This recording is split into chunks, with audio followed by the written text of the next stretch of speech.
Hello दोस्तों, स्वागत है आपका एक नए क्लास में। हमने आपको एक हेडिंग डलवाई थी, जरा देखिए, बाष्प दाब का।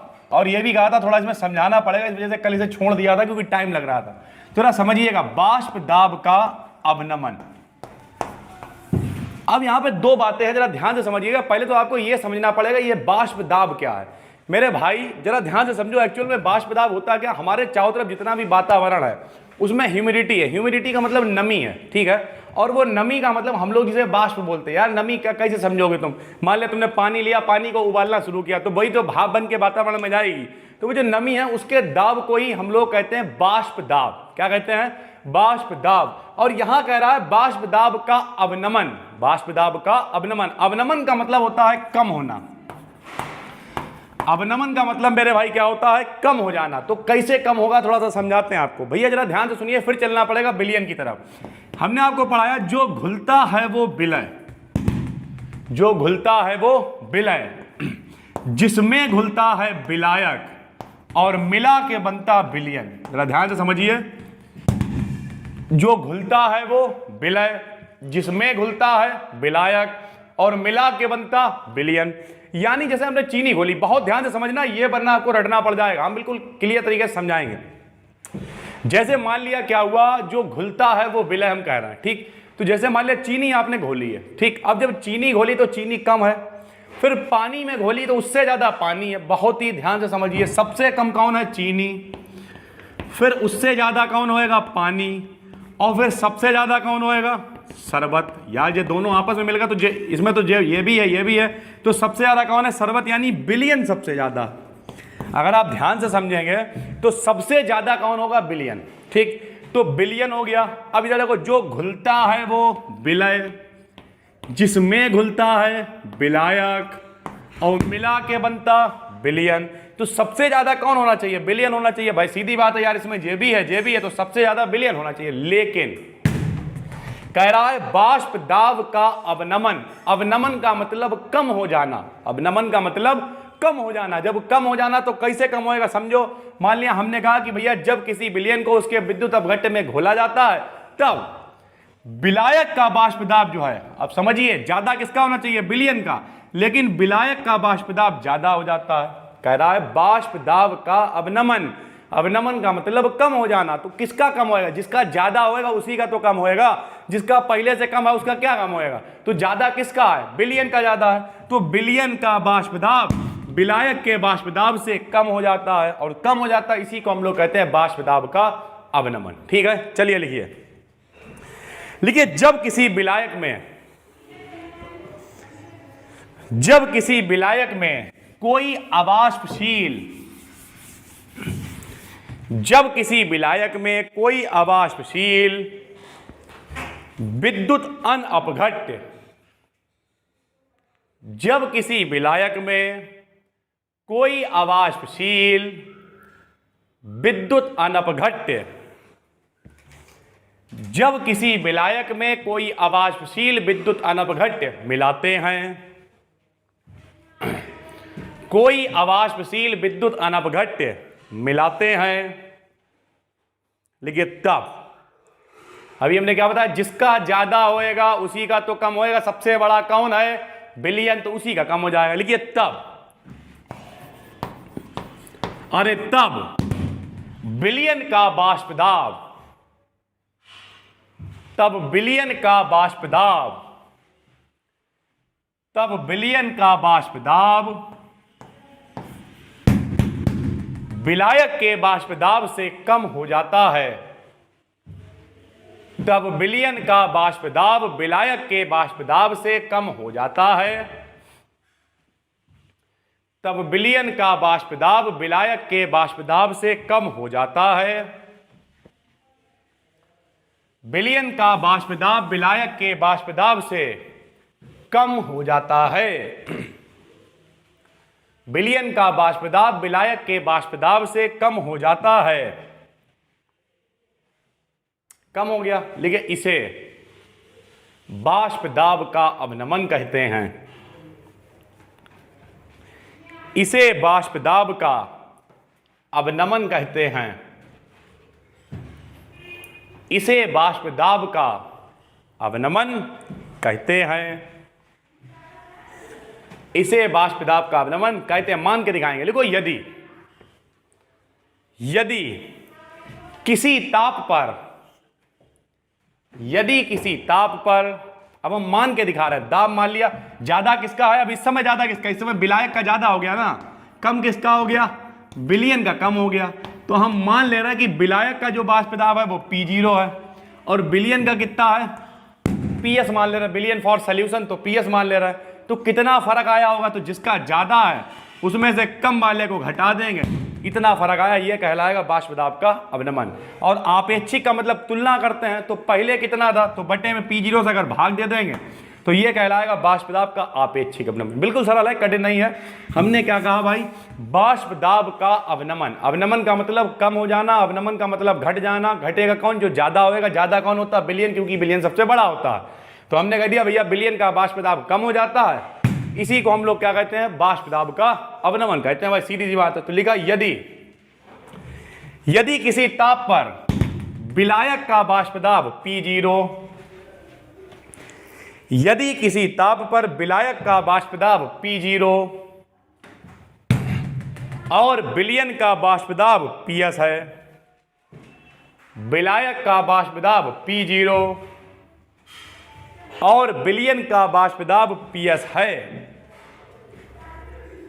विलायक का बाष्प दाब P0 और विलयन का बाष्प दाब PS है, और विलयन का बाष्प दाब PS है, तब क्या करोगे, ज्यादा वाले में से कम वाले घटा दोगे। तब P0 माइनस PS को,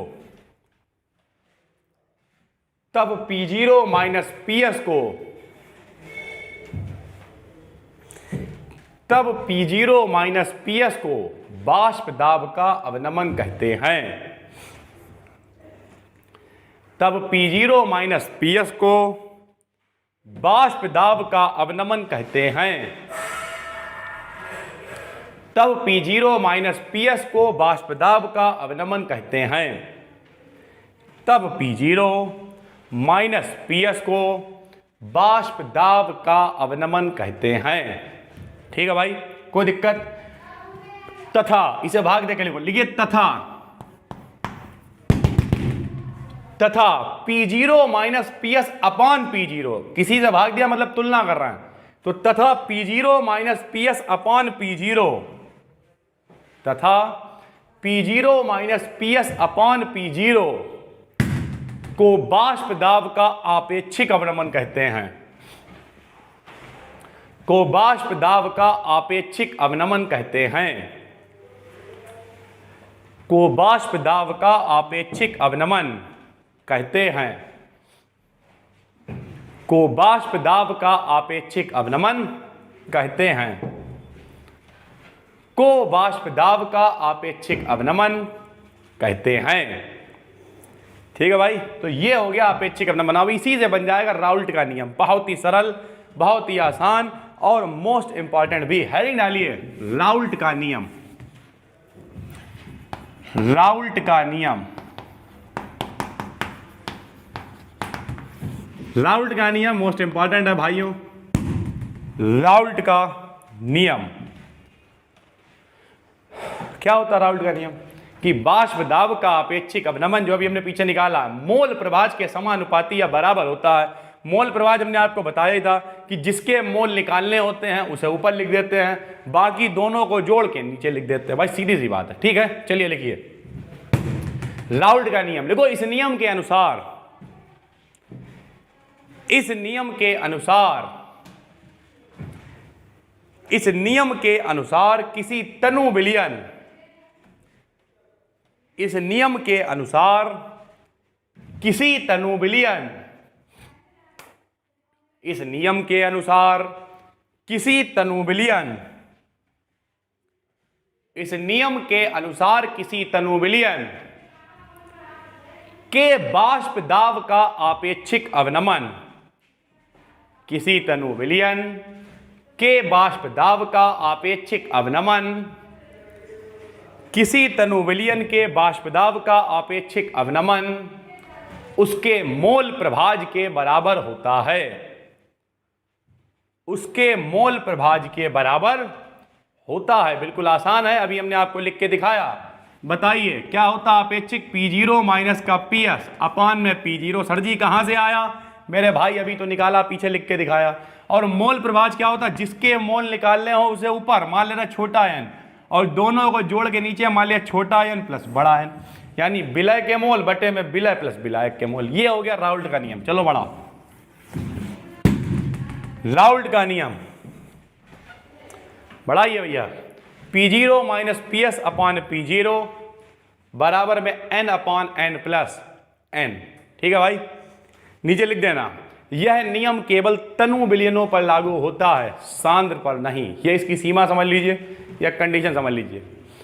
यह नियम केवल तनु विलयनों पर लागू होता है, सांद्र पर नहीं। यह नियम केवल तनु विलयनों पर लागू होता है, सांद्र पर नहीं।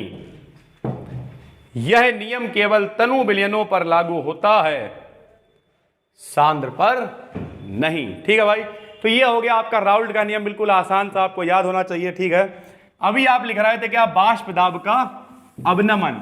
अब हम लिखेंगे क्वथनांक का उन्नयन। हेडिंग डालिए क्वथनांक, अभी चैप्टर खत्म हो रहा है। क्वथनांक का उन्नयन लो भैया। उसमें क्या हो रहा था, अवनमन, तो बिलियन वाला क्या हो गया था, घट गया था। अब की क्या हो रहा, उन्नयन, तो बिलियन वाला क्या होगा, बढ़ जाएगा। उसका उल्टा लिखेंगे, उसमें लिखा था कि विलायक का बढ़ जाता है, बिलियन का कम हो जाता है। जो कुछ होगा बिलियन के साथ होगा। ठीक, क्योंकि मेन आदमी कौन है, बिलियन है। पूरा सबको दिखता कौन है, बिलियन है। हम हमेशा कहते हैं भाई देखिए, मेहनत कितनी भी की हो किसी ने, पीछे मेहनत कौन कर रहा है बताइए। पीछे मेहनत कर रहा है चीनी, मेहनत कर रही है, पानी मेहनत कर रहा है, बहुत सारे लोग मेहनत कर, लेकिन दिखता कौन है, बिलियन, यानी शरबत। जैसे एक पेन का एक एग्जाम्पल आपने देखा होगा कि बहुत मेहनत कौन करता है, पेन। लिखता कौन है, पेन। रगड़ता कौन है, पेन। लेकिन ऊपर उसे, उसके ऊपर राज कौन करता है, ऊपर कौन लगा होता है, कैप, उसका खोखल। यहाँ तक कि जब दुनिया को दिखने की बात आती है तब भी पेन अंदर चला जाता है, सामने से दिखता भी कौन है, कैप। तो सीधी सी बात यही है कि कुल मिला के जो लोग, अब जैसे मान लिया पिक्चर बनती है, ठीक है, फिल्म, तो फिल्म में आपने देखा होगा, अरे यार ये तो शाहरुख खान, हम तो इनके बहुत बड़े फ़ैन हैं, ये तो सलमान खान, हम तो इनके बहुत बड़े फ़ैन हैं, तो चंकी पांडे हम इनके बहुत बड़े फ़ैन हैं, जो भी हैं। पहले कोहली भाई हमें एक बार बता रहा था कि हम चंकी पांडे के फ़ैन हैं, तो कोई बात नहीं, बढ़िया बात है। लेकिन सोचने की बात यह है कि क्या एक्चुअल में उन्होंने मेहनत की है? नहीं, मेहनत करने वाली बहुत बड़ी एक टीम है।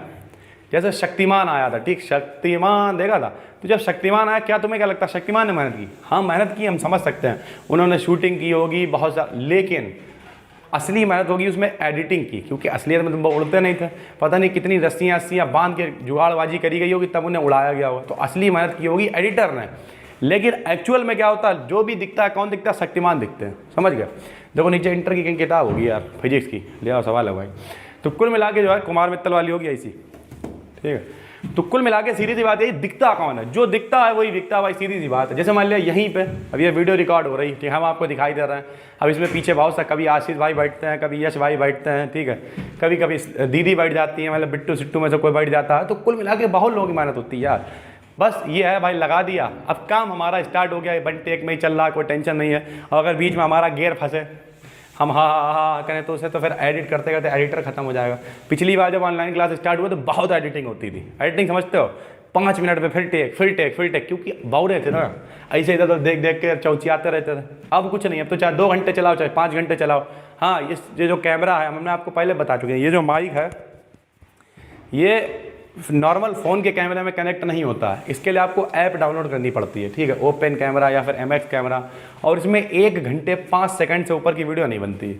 तो ये सबसे बड़ी दिक्कत है। तो कुल मिला के ये देखना पड़ता है कि फ्लो में आते आते 1 घंटे से ऊपर की ना हो जाए।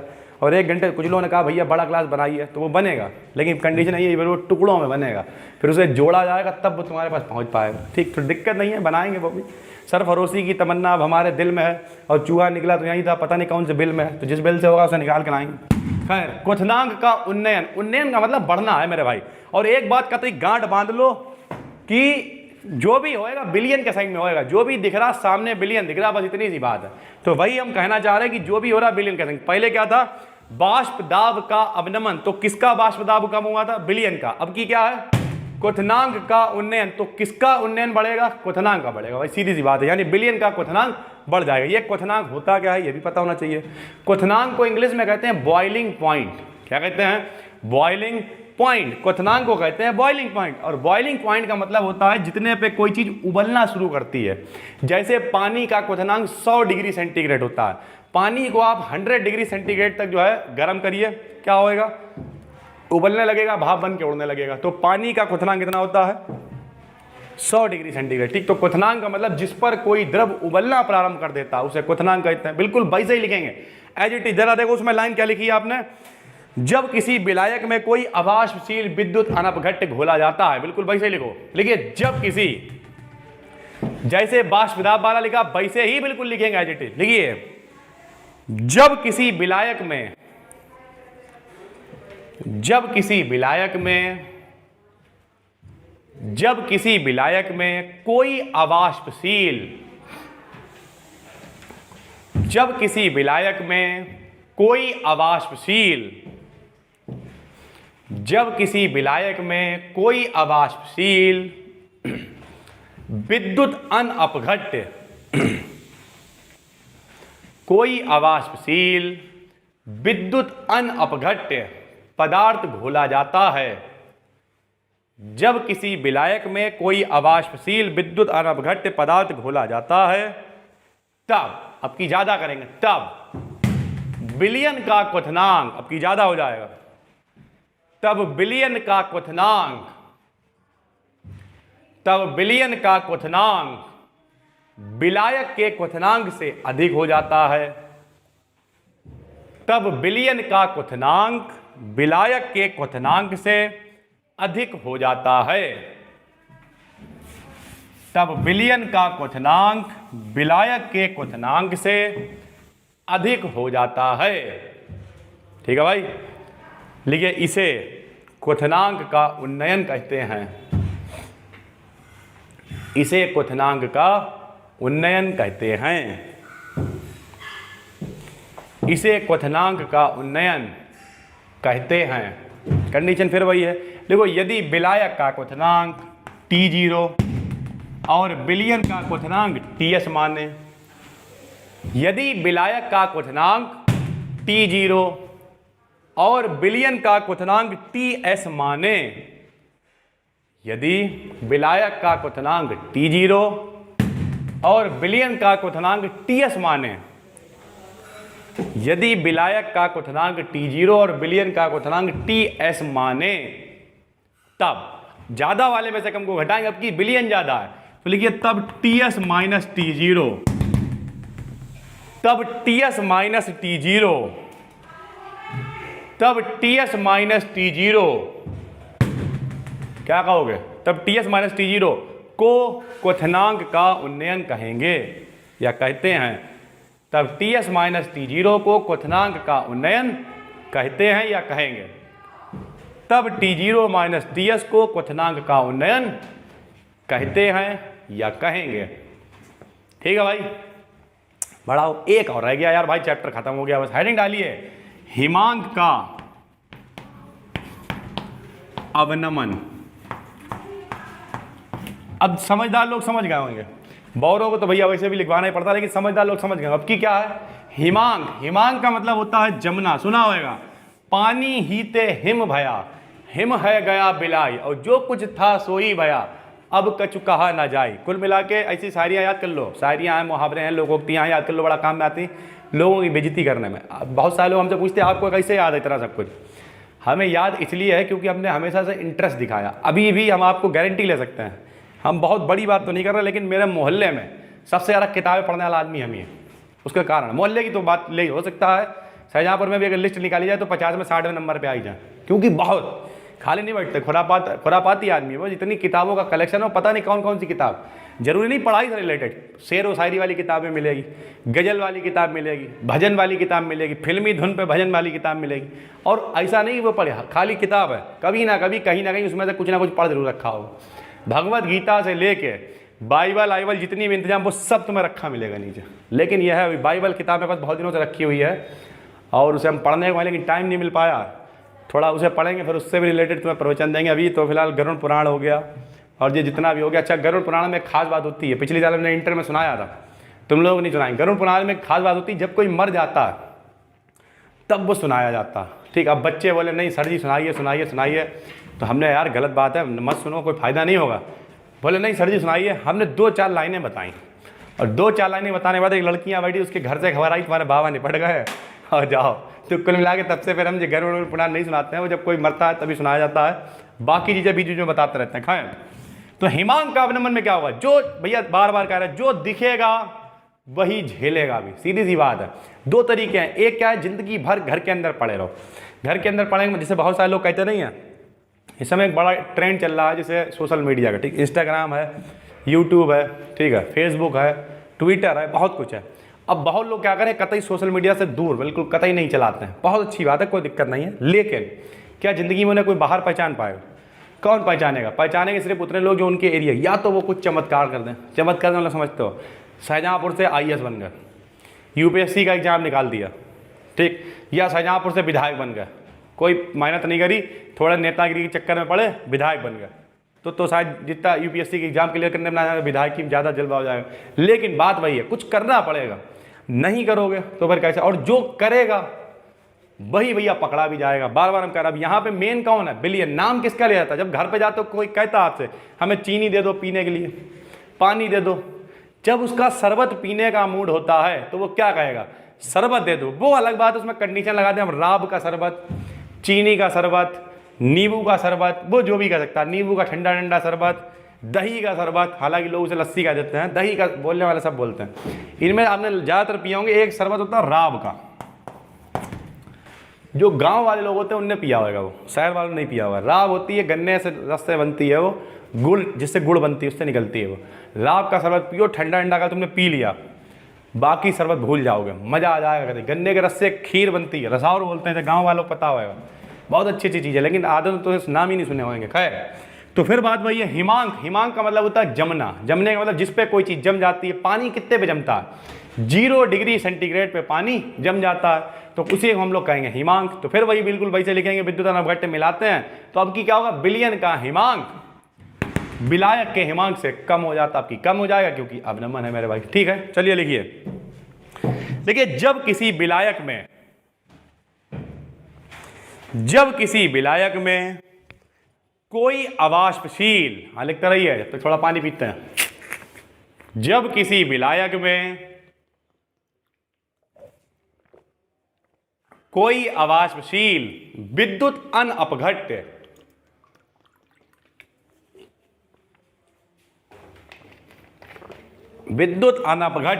मिलाते हैं, अवाष्पशील विद्युत अनअपघट्य मिलाते हैं, अवाष्पशील विद्युत अनअपघट्य मिलाते हैं, लिखिए तब, अवाष्पशील विद्युत अनअपघट्य मिलाते हैं तब, फिर वही देखिए, तब बिलियन का हिमांक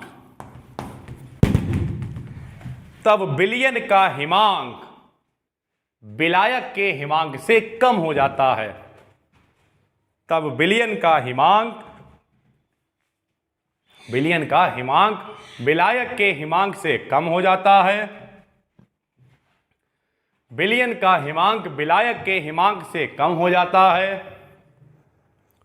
लिखिए, इसे हिमांक का अवनमन कहते हैं। इसे हिमांक का अवनमन कहते हैं। इसे हिमांक का अवनमन कहते हैं। फिर वैसे मानेंगे, देखो, यदि विलायक का हिमांक T0, यदि विलायक का हिमांक T0 टेम्परेचर है ना, वहां पे प्रेशर था, वाष्प था, इसलिए P से माना था। क्वथनांक, हिमांक, ये सब टेम्परेचर होते हैं, जिस ताप पे जमता है, जिस ताप पे उबलता है, तो T से मानना।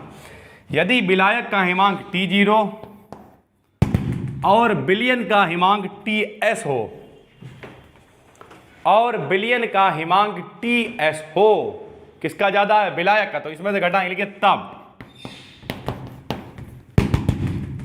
T0 माइनस TS को, तब T0 माइनस TS को तब T0 माइनस TS को, तब T0 माइनस TS को,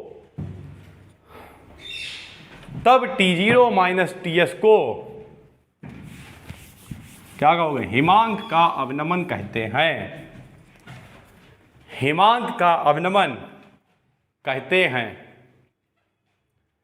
हिमांक का अवनमन कहते हैं। ठीक है भाई, ये चैप्टर आपका खत्म हो गया है।